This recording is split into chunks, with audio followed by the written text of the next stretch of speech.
All right. Are you looking to build your business in other channels and you're thinking, is eBay even an option? Is eBay even still around? Well, my guest today actually knows quite a bit about eBay. And also, if you're thinking about building systems, you're like, well, how do I build a team and how do I make sure they're doing what they're supposed to do? I'm really excited to have with me today Matt Leavell, who I've met actually the last two seller summits, and he and I actually were in a mastermind one time. So I just want to say, Matt, thank you for being on Maximizing Ecommerce today. Yeah, man, I'm thrilled to be here. Hope we can talk about some good stuff, offer a little bit of value. Absolutely, absolutely. I know you will. So I I was in this mastermind with you. We weren't in the same mastermind this year, but we were last year.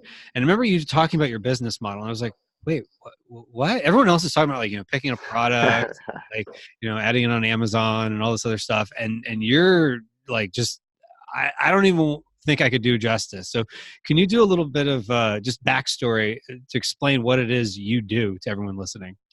Yeah, so we're more of a reverse logistics company. We're not necessarily the manufacturer our product, import it, and put it on Amazon. That's I hate to call it traditional. It's so new. That wouldn't be traditional, but that's what a lot of people are familiar with. We are buying consumer returned items, damaged packaging, shelf pulls, things that won't normally sell as well in a store anymore. Mm-hmm. So we buy those products by the truckload. Sort through it piece by piece, assess the condition of every item. You may get 50 of one item and they might be 35 different listings because the conditions could be totally different. One box might be damaged, another one might have a scratch, another one might be missing a cord, and three might be still in the shrink wrap. Who knows? So you get it, you go through all of them, try to check them all out and record condition, take pictures of them all, and then we flip them onto eBay. So we do about 99.9% of our business on eBay. We are trying to diversify a little bit, but right now that seems to be the platform for us. Wow. So that's very interesting because, so many people in e-commerce think of it as like, okay, you start on Amazon, then you go to other channels, and everybody on Amazon thinks, oh, but I can't possibly sell on eBay. Like, admittedly, I probably sell on a good year, like $500 worth of sales on eBay. So, like, how did you even decide to pick eBay as the way to go with this? Yeah, so for me, eBay was kind of a natural progression. So with it being consumer returned items, most of them are that they've been used. So you throw those on Amazon, you start seeing your return percentage go up, and Amazon says, "Hey, nice to have you, but don't need you anymore." So Right. eBay, we're able to offer customer service more on a buyer by buyer basis, make sure we're treating our buyers happy. Or at treating them well, making them happy, and that keeps eBay happy. As long as they see that, all right, maybe a buyer bought something, thought that it was in a certain condition, got it, wasn't. Now we do our best to describe them properly. Don't get me wrong. Right. We go over the top to under promise and over deliver. However, when people buy something used, they might have one expectation and receive another. And so as long as we treat that person properly, eBay's happy. So that's really why we ended up on eBay, because it was just the best platform for what we were doing. Awesome. So how did you even decide to do truckloads of returns? So that's fun story. So you mentioned we were in a mastermind at last few conferences. I was in actually property management, believe it or not, before this. And I was in another type of local mastermind group called Vistage. And it was more of a monthly meeting. You'd have a speaker come in, and it was like C-suite people in different companies that would get together and basically talk about their issues and get good advice. Well, in that group, another guy that was in the group was actually had a few discount liquidation stores. And we were both kind of the same age. So we always talked, hung out, liked each other, figured out that, hey, he could sell the cheap stuff all day long, but he really really struggled from a process standpoint to be able to sell these items on eBay and to do it efficiently. If you can imagine, the buyer is not holding the item and it's not brand new. So you have to be extremely good about describing the condition, taking accurate pictures, making sure that those pictures and that description gets to the listing on eBay and the correct listing. Because again, if we have 50 of the same item, well, we can't be mixing those up. So we figured out that he wasn't really good at that, but he was great from a retail perspective. So we kind of struck a deal. I started buying the more expensive stuff out of those truckloads, and kind of grew it from there. As I built my processes, we then evolved into buying the full truck. Okay, so then you've evolved into buying trucks. So like, how many trucks do you buy at a time, or in a time period, I should maybe say? Yeah, so it kind of changes. At time of the year, as everybody's kind of understands, the time of the year changes the velocity of the sell through. We're kind of on the opposite spectrum of what Amazon sellers are. So fourth quarter is great for you guys, and fourth quarter is good for us because people are buying gifts. Mm-hmm. But then when all the returns start coming in after fourth quarter, things are damaged, whatever, Amazon can't resell those, or Walmart can't resell those, or whatever the big box retailer is. So in the first quarter of the year, we actually see a large volume of product that we can get. And a lot of times we're jumping on those deals because it's just a lot of better product.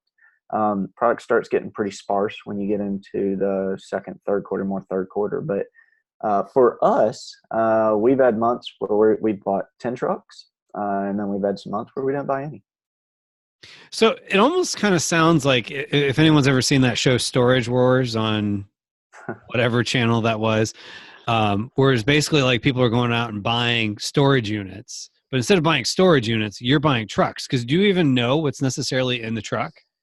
So there's different types of trucks. Some are unmanifested, and you would not. But then the price also reflects that. You don't know what's going to be in it, so they're going to be cheaper. The majority of them that we buy are manifested trucks.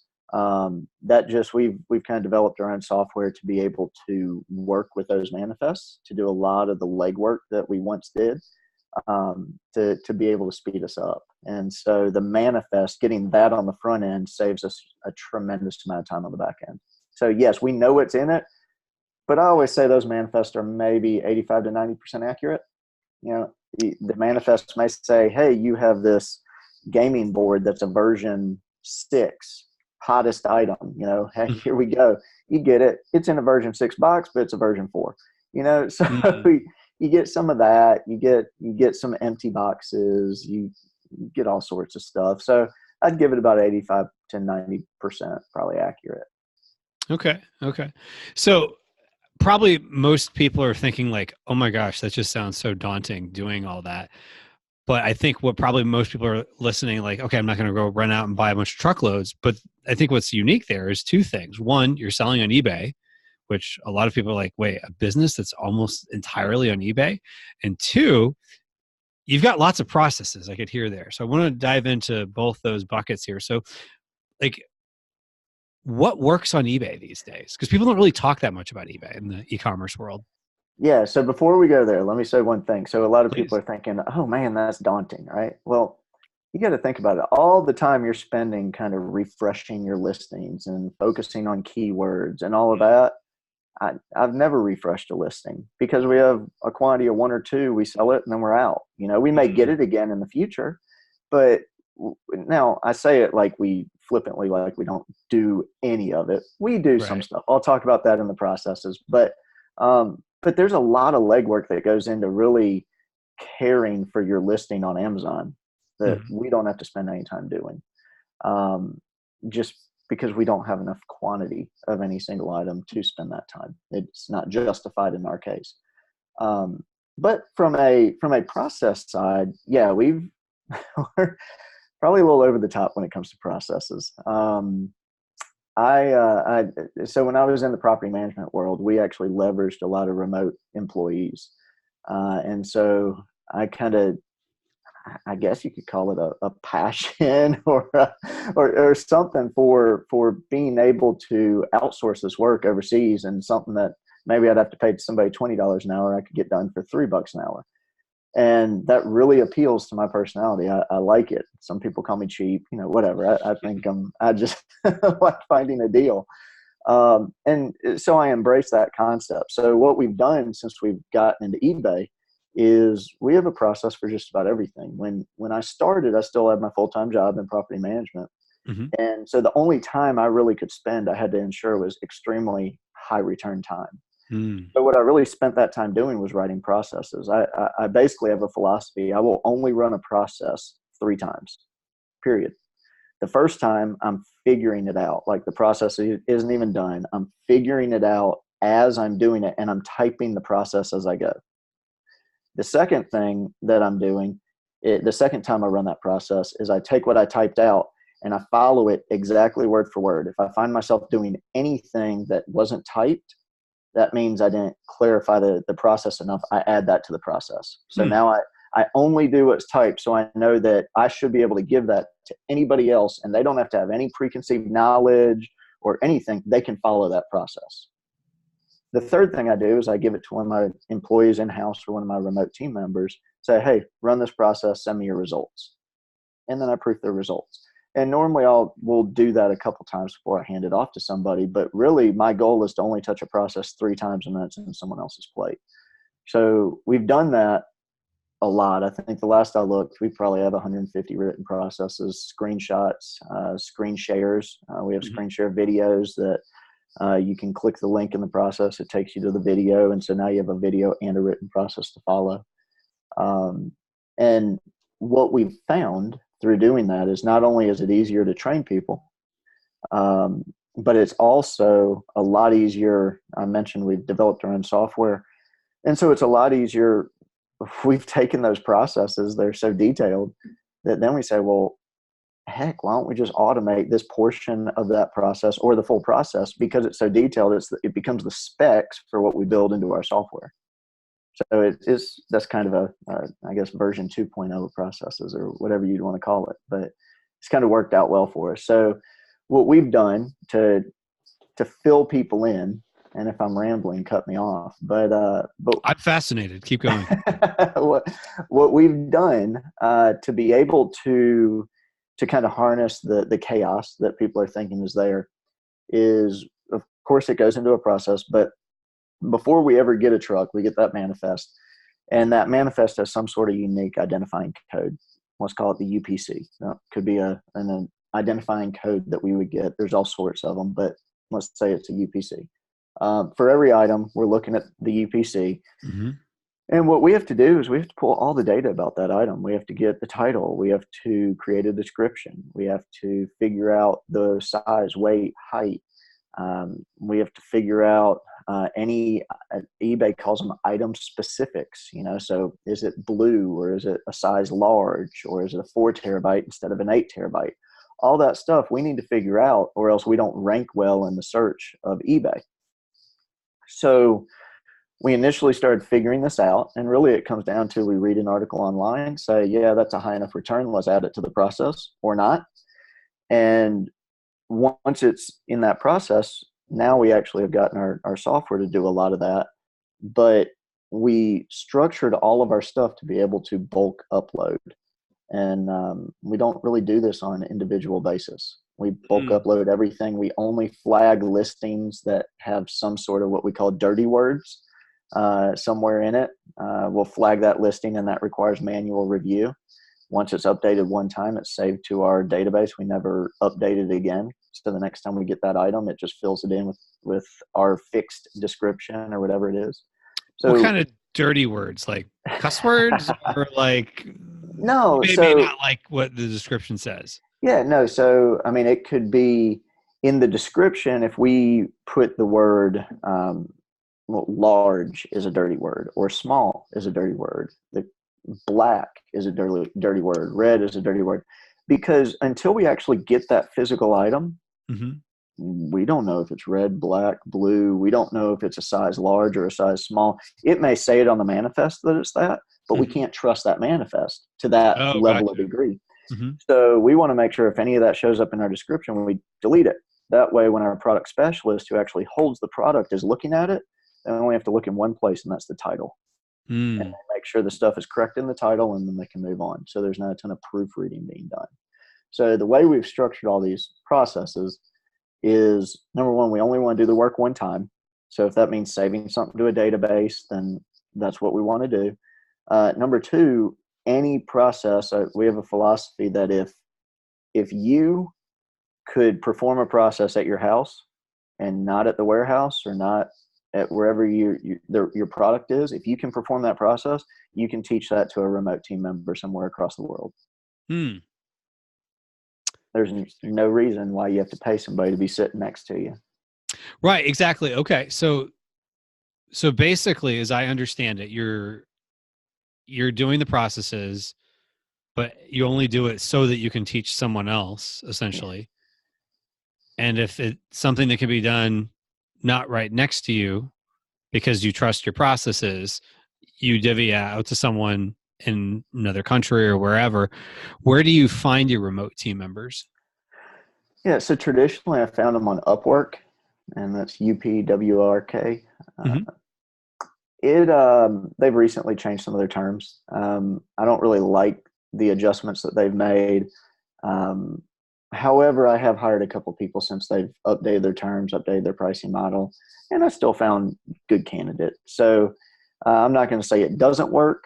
I just think there's some other good ones out there. onlinejobs.ph connects you to the Philippines.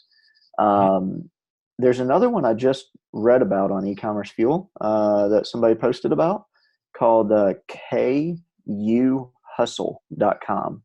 I personally have not used that, but that is more specific for the country of Kenya. I think it's Kenya. If I'm wrong, forgive me. Oh, okay. Whatever. And what she was saying is, look, the cost of living over there is still a lot cheaper. So like you could get somebody for $100 a week and they're making good money in their place at $100 a week. They're educated. They have good English. So you're getting somebody really, really high caliber for $100 a week. So that's on KU Hustle. Upwork has a minimum of $3 an hour. Okay. Got it. Yeah. So, okay. So you're looking in different places for whether you're paying them a salary or hourly. I think sometimes when people and I went through this myself, when you're hiring someone remotely, sometimes you think like, oh, well, you're comparing American standards for pay. But then, like when I hired my assistant actually on onlinejobs.ph, I ended up giving her like a 50% raise from what she was getting before, and she's happy. She's constantly sending me like thank you emails, and she works from home. She doesn't have to travel an hour each way to get to a job where was making less than what she's making now, and and she's happier. Yeah. So the first guy I hired was posting our listings on eBay. And he'd save it as a draft form. I'd go in, verify everything was right, and then I'd approve it to be posted. He was knocking out like 16 an hour because he was able to use some of eBay's listing tools. And I was paying him 50 cents a listing. When I created that job post, I kind of felt bad. I was like, 50 cents a listing. I'm kind of taking advantage of this dude. Until I hopped on Google and I looked up the conversion rate for Pakistan to the US and looked up average salaries in Pakistan. I stopped feeling bad when I figured out that he was making the equivalent of about 3 times a high-end attorney. Oh, wow. At 50 cents a listing. So I don't think people ever think about that. That's like $8 an hour if he's doing 16 an hour. Yeah. And if he gets better, he gets more. So that's interesting to do because you're paying him not per hour, but based on production. Yeah, so you could do it that. I think also people get kind of frozen because I think, I don't have 40 hours. What would I give them? Man, a lot of my people, I started out at a part-time, and I told it in the job description. Start out at a part-time and increase them as they prove themselves. I do have my system for hiring a VA that I think gets us good results. But I always tell people just be cautious. I think one of the biggest things you can do when you're hiring a virtual assistant is don't limit yourself to like 3 or 4 candidates. Man, you got such a big ocean to fish in. Get yourself 50, 60, 100 candidates. It's really easy when you have 50 or 60 people to say, man, that person's English just isn't really good. Archive. That person, I asked this question and I can tell that's a template answer. Archive. I Right. mean, it gets so easy to start archiving people as well as, or man, this person wants $10 an hour. I heard I should be able to get 3. Okay. Archive. You tell people what you're willing to pay. You're not at their mercy.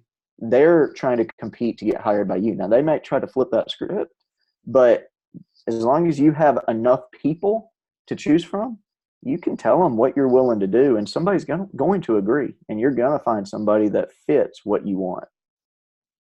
Yeah. And what I did, because I remember the first time I posted something on onlinejobs.ph, let's say this is when I still had a full-time job. So let's say I posted it right before I went to bed. I woke up the next morning, I had like 150 applications. I was like, I don't even know how I'm going to get through all of them.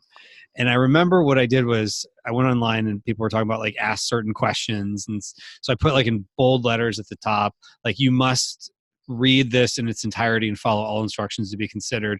And like I had them like answer some questions. And one of them was in the title, because I realized I was getting an email with each one of them in my online jobs inbox. And so I put, you must start it off with the first and last name of the second president of the United States of America. Because it's something most people probably, even Americans probably would have to look that up, but it's a very black and white answer. So if I didn't see John Adams, archive, and that actually scared away a lot of the people that didn't want to deal with it. So when I reposted the job, I had maybe 20 applications, but they were higher quality because they were ones that they wanted to actually do it, and they were more detail oriented, which was good. And that's how I ended up with my assistant now, who's doing a great job, and she's been with me for over a year now, and I think she's fantastic. So talking about hiring VAs, you wanting to go there? Let's go there. Let's just keep All going. right, let's go there. So yeah, There's no script here. Look, I just helped a guy I met at a trade show early in July. I just got an email this morning telling me I hired my first VA, gave her some tasks, she performed great. Thank you so much. Because basically we talked about VAs at the trade show, and I have a fun time with this. I don't know why. I guess I just get a kick out of it. I want to share it with people. And so I talked to him a ton about, hey, here's how you go about hiring a VA. And then I actually took it upon myself. I just sent him a couple emails like every week. I was, hey, where's your progress? Hey, Right. I'm your accountability guy. Where you at? Get it done. Well, he ended up getting it done. So let's talk a little bit about how do you find a good candidate? Because I think that scares a lot of people. I think, first of all, people think, oh my gosh, he's not going to speak, or they're not going to speak good English. Well, get enough candidates, and then if in their profile they don't have good English, archive them. Don't even invite them. The second thing is, man, if you're looking at reviews, why are you even going to set yourself up to hire somebody with an 80% satisfaction? I mean, X those people off. I mean, I'm sorry. Nothing personal. You just need to treat your clients better. But I'm not going to be your client if you only have 80% satisfaction. Right. So again, give yourself enough people. When I hire them, I do the exact same thing as you said. I actually have some questions in there that could not be a template answer. And if I get a template answer or a one sentence, like, they're done, because that's showing me if you're not willing to work hard in the interview to get the job, how are you going to perform once you get the job? Right. So that filters them out. Also, in their answers, I always make sure they can't have a template answer, because again, that's another opportunity for me to see how good they are with English. Right. So I look at that. And then I normally have a couple phases in the interview. The first one has those initial questions. And, let's say I'm looking at customer service, I'm going to make sure that I'm gauging their English quality a little bit harder than if they were working in a database and doing some coding or something. So my questions will be geared towards that. But that's going to filter out a lot of people initially. But then the second phase is I'm going to say, all right, here's some sample questions. I'll just copy questions out of eBay that I've actually gotten from customers and say, hey, how would you answer these? Send it to them. If they don't do a good job, then all right, they're X'd off, and I may be left with, let's say, 5 out of 60. I guarantee you those 5 are really high quality. And then the last phase of the interview is I say, hey, I'm going to create a job for $5. You're getting paid. Take it seriously. Sometimes it's a job I really need done, and I'm killing 2 birds with 1 stone. Other times it's just a job that's focused on, hey, I really want to see how they operate when they're paid. I give that to 3 or 4 people, have them send me the results, and I choose the best one. Now, that can backfire on you, because you may have 2 people do really well, and then you're trying to figure out, how do I hire both? So just be careful.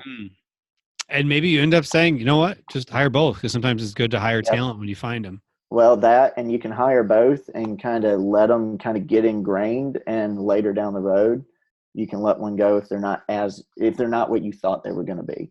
I think too many people try to think, man, I'm hiring somebody and this is the one. No, it's not. However, I will tell you, it annoys me. I think too many people hire someone and then think their job's done, and they completely botch the training. And I think you need to be more hands-on in the training than you are in the hiring process. I think you have to be more hands-on than if someone was sitting next to you. And so you give them a process, say, run it, send me your results. Maybe you do that 2 or 3 times. Then maybe they run it 2 or 3 times and you're just kind of checking on the back end. Normally, when I give someone a recurring task, I'll add that task to my calendar for the next 3 months. Every week it's popping up and I'm going and checking their work, making sure that they're not making any mistakes. If they do, then I don't just fix it. I get with them and say, hey, here's what I saw. Here's how it needs to be done better, so that they don't make that same mistake a second time. I think that's the real key in finding a good VA. It's not the VA, it's you. And too many people say VAs don't work. It's not that the VAs don't work. They don't work either in their hiring process or in the training. I agree. Because just because you find a superstar, if they're not doing what they're supposed to do, it's your fault as the owner. Because at the end of the day, everything rests on your shoulders. It's kind of like if you had a job before, if you screwed up in your job, whose fault was it really? It was your boss's fault. At least that's the way their boss looked at it, Mm-hmm. And it's kind of the same way. So now you're the owner and everything rests on your shoulders. So you either hired the wrong person, you didn't train them well.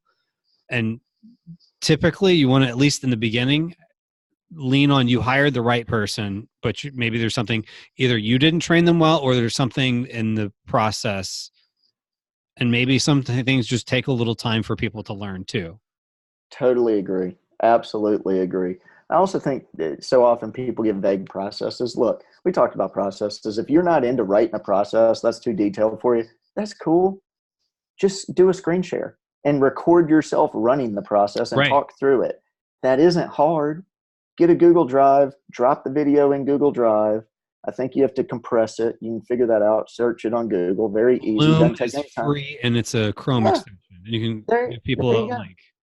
Man, just throw it on Google Drive and then share that with the VA. Yep. It's so funny. I have some virtual assistants that have been working with us for over a year. And, I can get the screenshots of their computer as they're working just to verify that they're working and not just running the clock.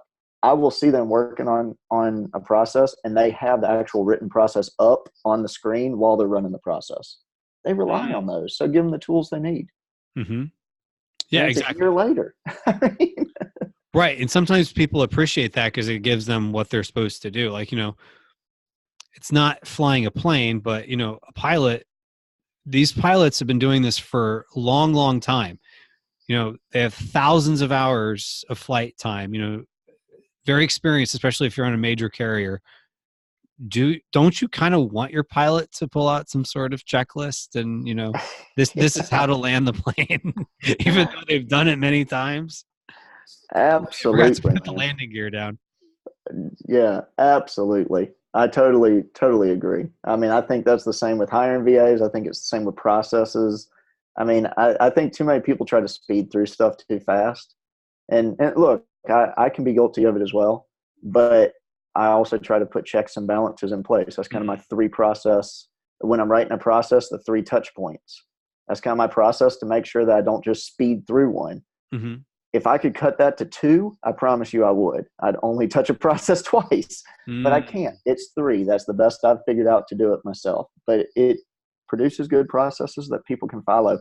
And the beauty of it is once somebody has gone through 1, 2, or 3 processes that you've written and they're all kind of the same, they know what to expect.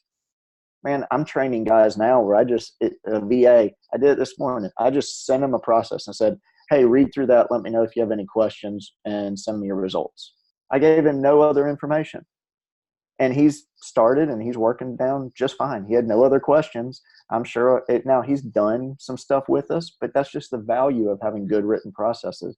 You may think you're spending a lot of time on the front end. You're actually saving yourself a heck of a lot of time on the back end. Gotcha. Now, have you gotten better at writing these processes since you first started? Um, Depends who you ask. uh, I think I have. I think what I've done is I've just gotten way more detailed so that Mm, nothing is left out. But then, I mean, what I've learned is I'm not going to make people happy no matter what I do. Uh, right. Either it's too detailed, oh my gosh, I can't follow it, it's too detailed, or it's not detailed enough and I'm making mistakes and it's your fault for not making it detailed enough. So I just said, all right, I'll err on the caution of making it too detailed. We'll use it for training. That way I Mhm. know people are doing exactly what we want. And if they never look at it again, that's fine. Now, if they make a mistake, guess what we're looking at? The process. We're going back to the process. Mhm. But it yeah. So I think I've done better, but I get plenty of critiques that they're way too complicated or detailed. I guess too long. Well, I'm glad you brought that up because at the end of the day, what I was really trying to get at is for people that haven't done these types of things or they've not managed virtual teams, or maybe they're just looking to get better at managing, a couple VAs or something. As time goes on, you'll get more uh, practice and you'll get better. And, you'll, and that's the thing with dealing with people. It's never going to be perfect because maybe for one person, it's too much. Another person, it's not enough. Some people just complain about whatever. So, it's not detailed enough. It's whatever it is, but everything in life, they're probably, they go to the gas station and complain about it's too confusing to put the gas in or whatever, or someone's explaining something and they say it's too much. You're giving me too much information. The menu at the Yeah. restaurant's too hard. Like for some people, it's just everything is, even though they're getting it fine, they complain, you know? Yeah.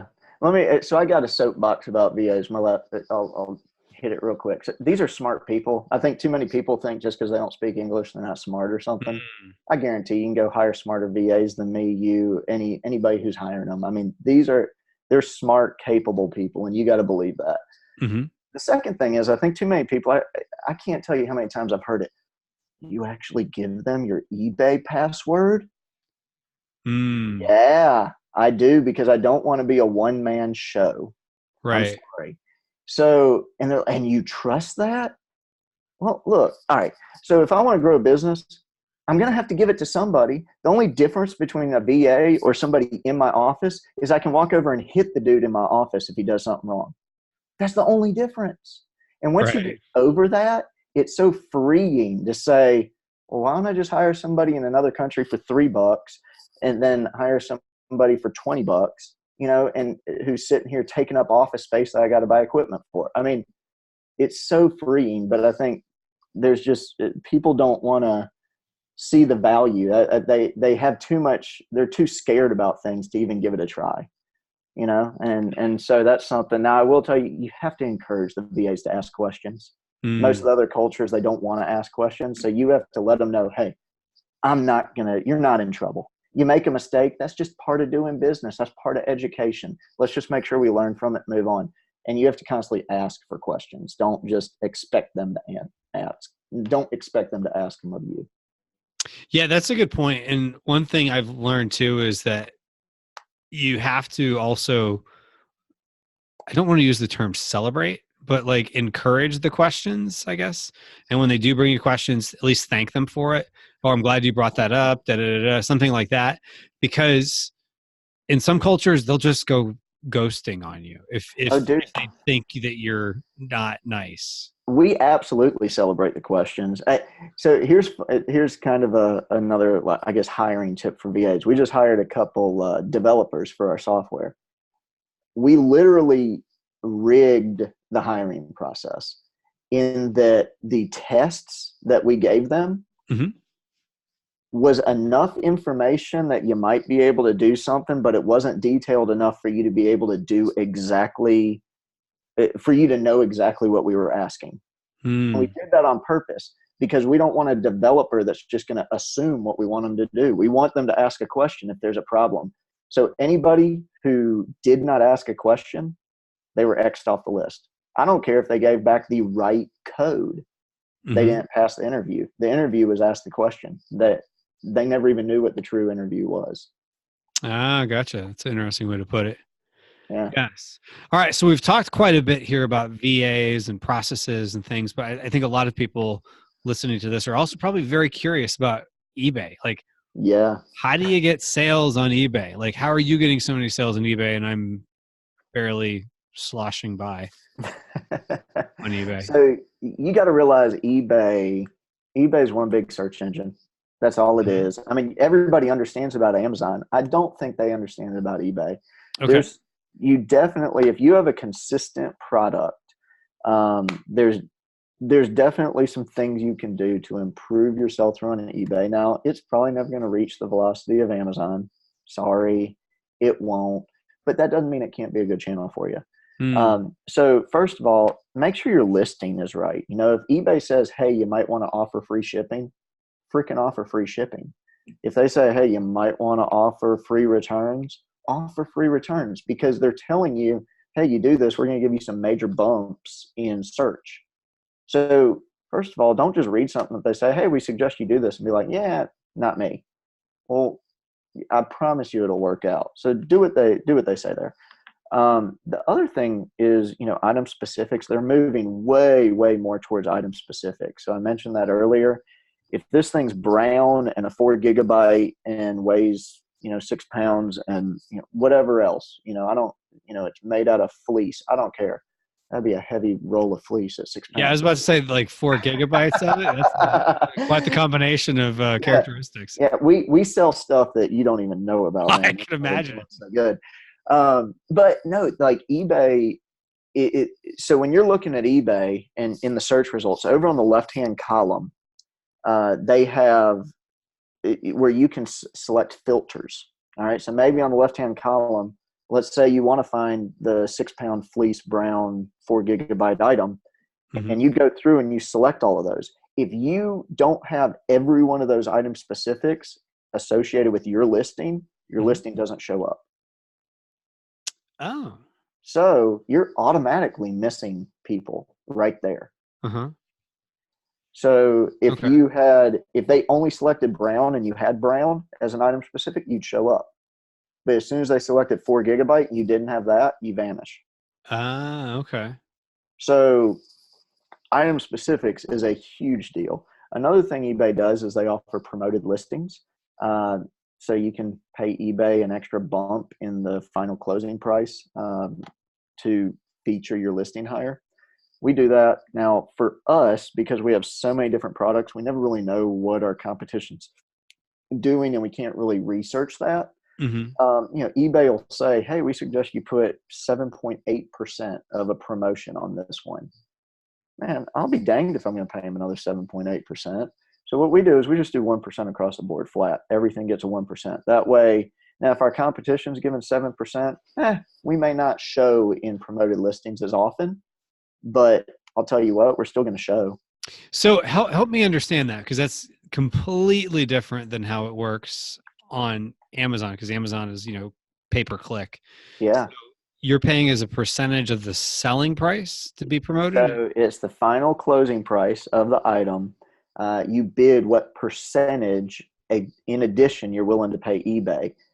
Now, one cool thing eBay does is they still show your normal listing and then they show your promoted listing. It's the same listing, just one's promoted, one's normal. Your normal one's going to show up in the search results as it normally would. If Mm-hmm. someone clicks on your normal listing and buys it, you don't pay the promoted fee. If someone clicks on the Mm. promoted listing and then buys the item within the next 30 days, you pay the promoted fee. So if they bought the item 35 days later, you don't pay it? You don't pay it. Interesting. Okay. Yeah, isn't that cool? So that's one thing. Is that something that everyone's able to do, or do you have to be a certain level of Oh yeah. So eBay's getting a lot of revenue off of it, and which of course they are. Sure. And so they're really, really promoting it. Like if you use the actual eBay tools, it's now in the flow of while you're listing the item. Like you can very easily add a promotion. So yeah, that's definitely something that can be done. One of the main driving factors of search is the price too, though. So don't forget about price. We leverage price more than anything in what we do to show up, and so well, here's another tip for you. So we do a lot of sales. Mm-hmm. eBay allows you to have the timeline of your sale be as long as you want it to be. It could be a 30-day sale.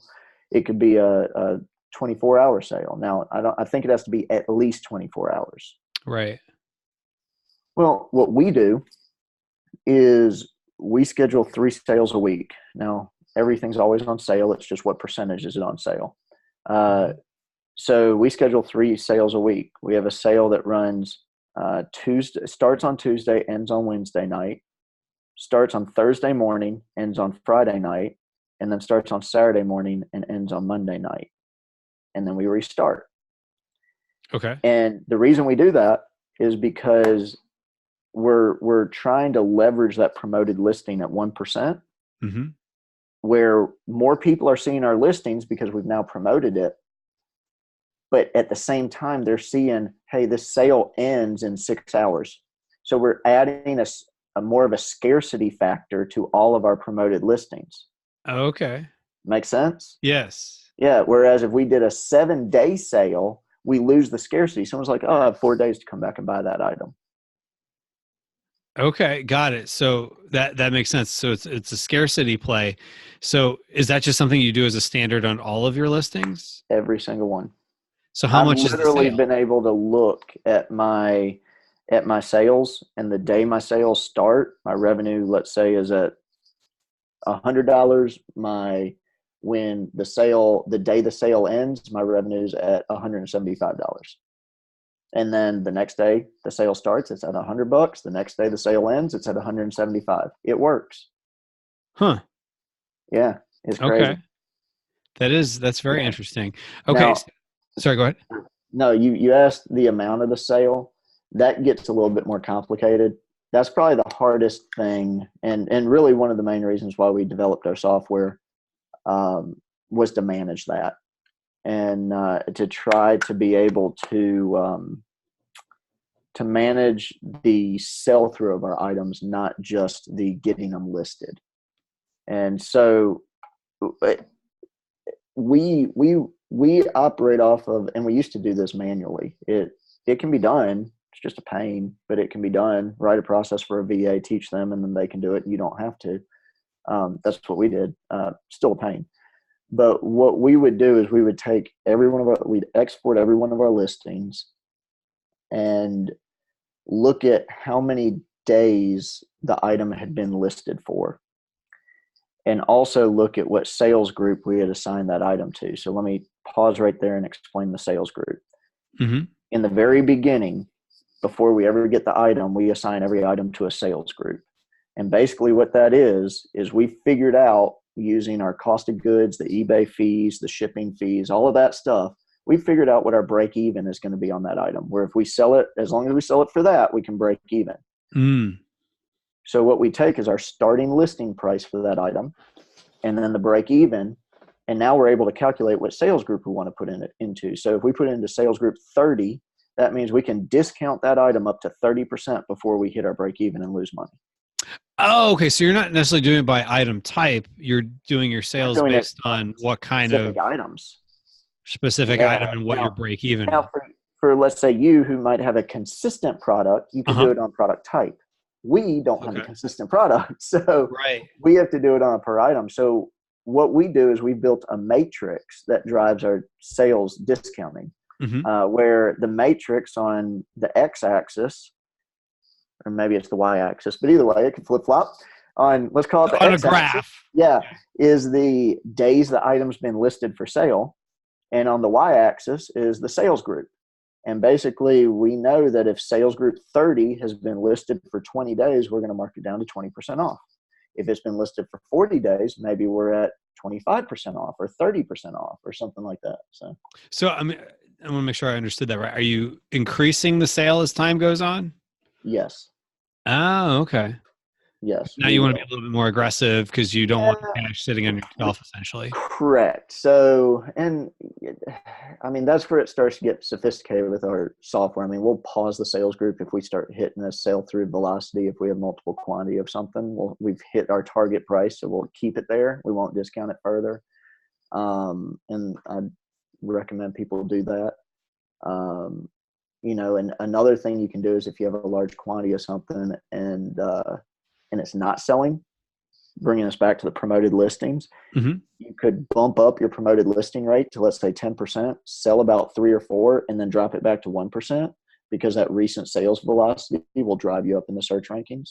And then you have your sales to carry you on, from there on. Okay. So it is a little bit like Amazon, where sales beget sales, and it becomes but it's like they don't look at much more than 7 days worth of sales history. Oh, okay. They might look at 10 days, but I mean, the past few years, they've been getting shorter and shorter timelines. They're looking at relevance and recent sales on the listings. Got it. Okay. That makes sense. So any other tips for someone that has continuous sales? Because I think most people listening to this are probably going to have a consistent product that they're selling of some sort. So let's see what we got. If you have a consistent product, you probably know what you want to maximize your discount rate at. The busiest days on eBay, at least according to eBay, the last time I asked them, was Saturday, Sunday, Monday. That's why we have the one sales group that goes Saturday, Sunday, Monday. So Friday's a busy day, but it's not one of the top 3. So if you know your max discount, then heck, you look at eBay to drive velocity. I will tell you that eBay is going to sell for cheaper than it would on Amazon. Just is what it is. You can't necessarily try to get the same price every time. Right. You do, if you use some sort of multi-channel listing tool, most of them will give you the opportunity to decrease the amount of quantity you're sending to the channel. So if you have 100 items in stock, don't tell eBay you have 100 items. Only tell them you have 3 items. And the reason being is because another factor in their search is what percentage of your available quantity is sold. So if you sell 1 of 100, you just sold 1%. You sell 1 of 3, you just sold 33%. You get ranked and bumped higher in the search because you sold 33% of your inventory. That's weird. But interesting. Okay. So it works. Right. Okay. So always have fewer available, and whether your system that you're using, if you're using a multi-channel tool, maybe it adds inventory every so often.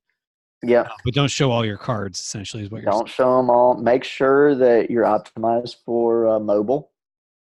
So you can do a quick Google search, how to optimize my eBay listing for mobile. There's some specific code that you want to put in your description from an HTML standpoint, that would tell eBay what part of your description you want to show in the mobile interface. Okay. Before we knew that, we actually did not have that code. And come to find out, the code that eBay was selecting was the code they wanted to show every buyer was, we do not represent ourselves as manufacturer, authorized manufacturer, resellers, and, do not guarantee a manufacturer warranty. Okay. We're just trying to be honest and cover our bases. But for whatever reason, eBay thought that was the information that they were going to show everybody. Yeah. Thanks, eBay. So make sure that you figure out and tell them exactly what you want to show. Here's another thing. Your pictures. Tell us about pictures. Yeah. Most people from Amazon don't think as much about pictures from someone selling the same product standpoint. Now, of course, you're wanting to optimize your listing. I get it. But you're not necessarily having to worry about everybody selling the same item having a better picture that captures attention. Does it make sense? Think about it. eBay is a seller-based platform. Amazon's a product-based. Right? Okay.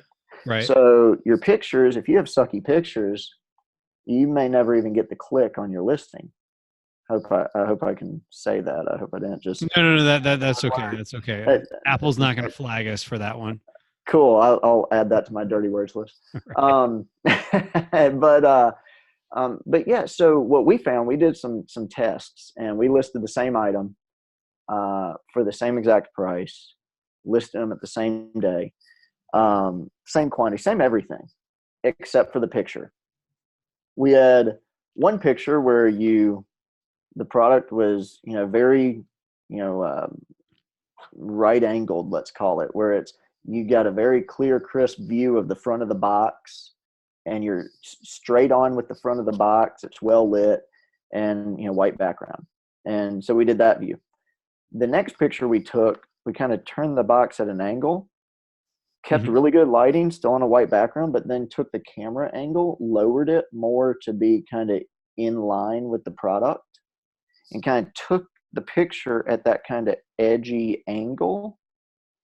And we had 7 times the number of people click on that listing as opposed to the other one. So basically just testing different angles, you got more clicks. That's interesting. 7 times.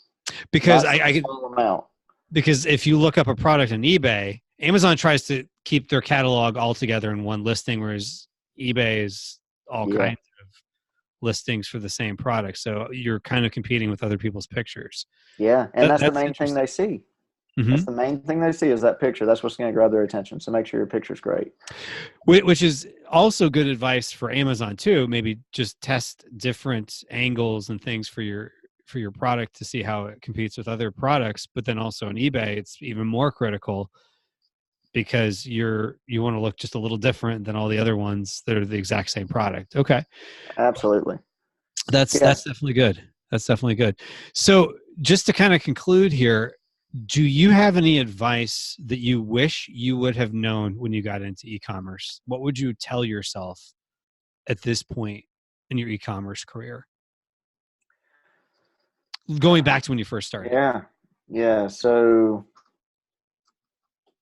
first thing I wish I would have known is that eBay would have actually been trying to develop their tools as much as they have the last few years. They're really coming out with some cool stuff. They're trying to get to a product-based shopping experience.